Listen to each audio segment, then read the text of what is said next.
How's it going, guys? Welcome back to the Liberty Hour here, streaming through Spreaker Studio and the 16 Jackson AJ1 Twitter account. And I'm on here with my good friend Aleeyah Jade, and we've been talking a lot about her music and what's been going on with her album that she's planning on putting out. When do you plan on releasing this album, by the way? Oh my goodness, it's honestly up in the air right now, but we kind of want it all finished by April. Okay. So maybe in May or maybe at the end of April, but we're trying to get it all finished by April. Nice, But cool. yeah. One question I wanted to ask you before a break, but I wanted to leave it for this part is, you talked about that you joined the choir back in high school, and you did some music a lot to cope with things. Where do you get your musical inspiration from? Like people like from like other singers wise Do or you get your inspiration from anybody, or was it from anything like singer wise, or just Mhm. overall what inspired you to create music? Was it a person? Like what overall, like, is there any inspiration music wise for you? I I feel like there's a lot of musical people, a lot of singers, just because, like I said earlier, it's more of like a way of like inspiring people. Because I don't care what anyone says, music really like helps everything and anything. Like there's a song for everything, really. And so I feel like that was a big part. Like I said, when I would listen to other people and it'd make me feel better, or like I was like, I want to be the reason, like not in a selfish way, but like I want to be the reason that people like feel happier this way, or feel better this way, and that's what inspired me. And then also there's a lot of singers out there that I've just grown inspired by, just because how, especially in the entertainment business, everything is like for show. Not everything, but a lot of things are like, look at me, I have this and this, and everyone's thinking about, you know, having a lot of money and having like an amazing love life and Hmm. having like all this stuff. And there's a couple of people that I really look up to that kind of just cut through the BS, and they're like, this is real world problems I'm going to sing about. This is like real inner mental, I don't know, mental health problems I want to talk about because someone needs to say it. And that's kind of where I fall in.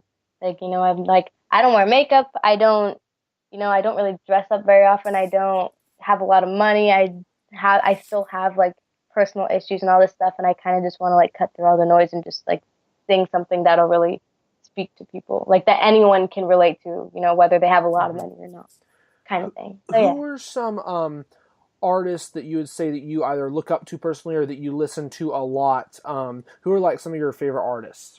Well, lately I've been on an EDM high, so Marshmallow and Slushy just make me feel amazing. Those are my two favorite, and Kygo because I love tropical. So Yeah.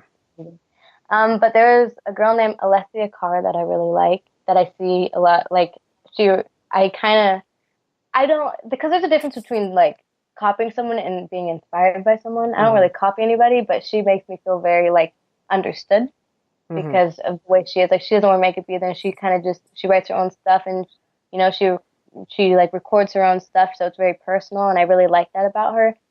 And she's not in like many dresses and high heels, like she's just in like Vans and jeans, and that's kind of like artist I am as well. So her for sure. And then there's another woman named Anne Marie that I love so much, just because she's more of like she's like that, but she's electric pop, so she's like EDM as well, and I really love her. And then I know it's really cliche, but I really love Selena Gomez because she's just a great human being. 'Cause I feel like as an artist, that's a big like as an artist, there's the talent, but then there's also the kind of person you are. Like you're because that can make or break. Like you can like someone's song or not like them, or you could not like someone's music, but you could like how they are. And I feel like as an artist, like the person like that everyone sees you as is really important. So I feel like that's a big part. Well, that's cool. And you mentioned Marshmallow and Slushy, and I'm actually really glad that I just checked my Instagram because Ricky just sent me a Marshmallow story, and it just actually jogged my memory. You got mentioned by, I think, Marshmallow at least once, Yeah, and I think and Slushy, Fluffy. yeah, Slushy mentioned you once as well. So, what was your reaction when you got like mentioned through Marshmallow's story and Slushy's story? Just like, how did that come about? What was it that he mentioned you in? It was like some fan stuff, I'm pretty sure. Like, what was Yeah, your just I have it reaction on to my all that? calendar. What was your reaction to all When that? I have screenshots, and I didn't even know Marshmallow put me in his YouTube. My boyfriend posted a picture of it, and I thought he was like photoshopped it and was messing with me, and I was like, knock it off, wait, like leave me alone, stop being mean. And then I saw it, and I like cried.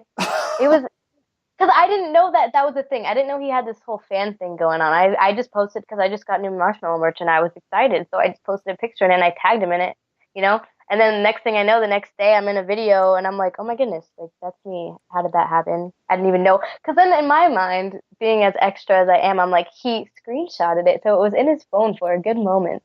And then he posted it.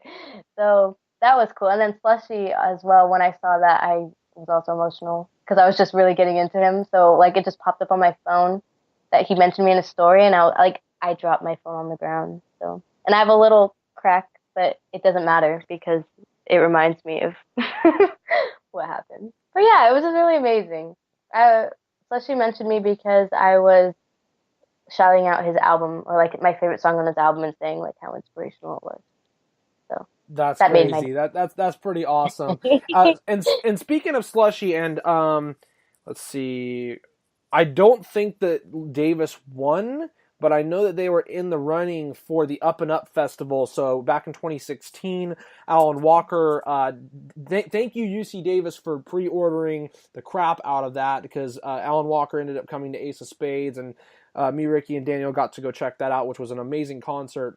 It looks like Davis fell a little bit short. I could be wrong on that, but there, Slushy was in the running for the Up and Up Festival, and which is basically where universities across the nation vote to see if an artist will be coming, to the area to perform. I think that Davis might have fallen a little bit short, but that was something that I was just looking up myself.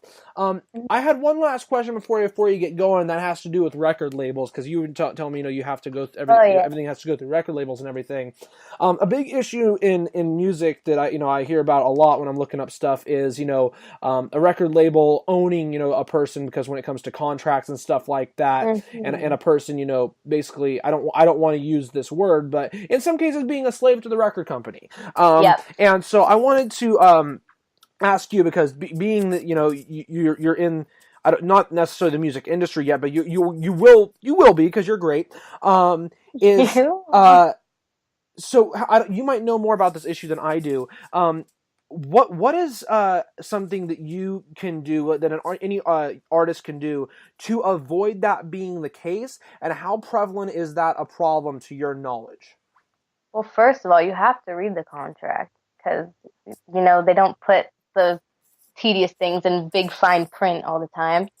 Um, but sorry, that was a really smart ass way to say that. No, Anyway, that's good. so there's that, and then also I think really just kind of feeling out the kind of people they are, because you can kind of tell, and a lot of people get played in the music industry. You sign a contract, and there's artists that I look up to as well, and they're like, oh, I didn't make music for 3 years because I was stuck in this contract and I wasn't happy, and I didn't want to put this out, because the music industry, like they're very, once you're in there, you're with a bunch of other people, and it's not really they make it a fair game, but like it's not fair to you, because they're like, oh, you can't put this out because this artist is putting this out this day, and we don't want you to mess with our sales. So it's kind of, money based, very much so.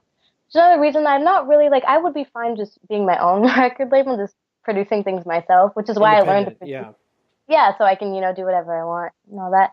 But I mean, it makes it easier that they make this and all that stuff. But yeah, it's just sometimes it can be really sketchy. So you just have to really like watch out and make sure you like that environment, because that's going to be your team for the next 4 or 5 years. So So, like explain. if you're not liking the people. Right. So explain to me how difficult it is for any underground artist to go independent versus signing for a record company, in terms of like making money and making a name for themselves. What are the more difficult things they will encounter if they go the independent route? The independent route, well, when you're with a record label, you're more on time, you're more time efficient because they produce the stuff and they have deadlines, and there's other people working, well, a lot more other people working with you. So usually we'll have things, I feel like it's more time efficient, whereas independent, like, you can't just be like, oh, I have to do this, and then tomorrow I go to the record label and they'll have it all ready for me. You kind of have to be, take time out and really work on it. And I feel like your schedule probably gets a little more hectic. And record labels usually, when you sign to a record label, they already have like people lined up for you, as in like managers and whatnot. So they kind of do everything for you, which is why you have the contract as well. So you kind of have things more set out in front of you. Whereas when you're independent, you have to really go look for it yourself and make judgments, or like make decisions on your judgment if it's good for you or not. And when you're in a record label, you kind of already all have that there. Like you have people to choose from that they've already ran through, because they're all working together. So when you're independent, you kind of have to just hope for the best and really be smart about it. Gotcha. Cool. Mm. Well, Aleeyah, thank you very much for coming on the Thank podcast. you. It's This is my first been a great time. Well, hey, you did a great job. Thank you My very much first interview ever. Thank you. Well, thank you very much for coming on. Keep continuing with the great things you've got going for you, and I'm looking forward to the album coming out. And so good luck with that. And I'm sure I'll be seeing you soon. It's guys, and we'll have to come by. You said you could get us in for free, so we'll have to come by and Anybody just swing by and yeah. might have to take you up on that offer. So, but I'll be like, I don't know. but so anyways, thank you very much for coming on. You've been a pleasure, and I hope you have a great rest of your day. Thank you, you too. All right. Well, hey guys, we are going to be right back here on the Liberty Hour. We're going to take a quick break here. This is High and Low by Empire of the Sun. We'll be right back, everybody.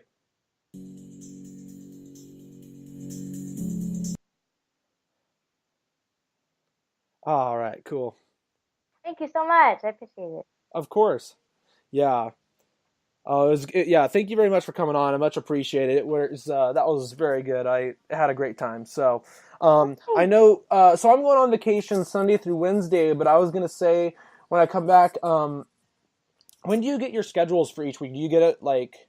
I get them the week before. Okay, so like, is your week like Monday through Sunday, or is it different like for you guys?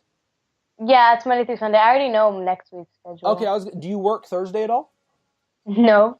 I was going to say maybe we could go Thursday. I'm down to go Thursday. Me and Ricky actually going night to Glow Night tomorrow. Nice, cool. Well, have fun. Yeah, we can go on Thursday. Yeah, I'll be back Wednesday night. So if you wanted to go, I think